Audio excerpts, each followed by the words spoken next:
રાજકોટમાં food and drugs વિભાગ અને ક્રાઇમ બ્રાન્ચ દ્વારા તમામ ફાર્મસી ઉપર અત્યારે તપાસ હાથ ધરવામાં આવી છે.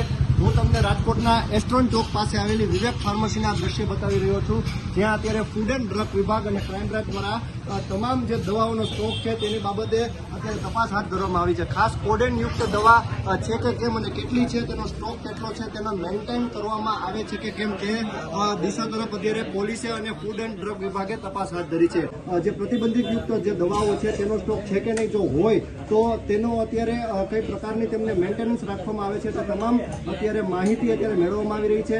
ખાસ અત્યારે ચેકિંગ રાજકોટના તમામ મેડિકલ સ્ટોરમાં હાથ ધરવામાં આવ્યું છે. ત્યારે રાજ્ય સરકારના આદેશ બાદ ફૂડ એન્ડ ડ્રગ વિભાગ અત્યારે સતર્ક બન્યું છે અને ચેકિંગની પ્રક્રિયા હાથ ધરી છે. હાલ તો અત્યારે પ્રાથમિક તપાસમાં કોઈ એવું જે સામે કોઈ મટીરિયલ આવ્યું નથી કે પછી કોઈ એવો દવાનો જથ્થો આવ્યો નથી, પરંતુ દિવસભર આ તપાસ શરૂ રહેવાની છે.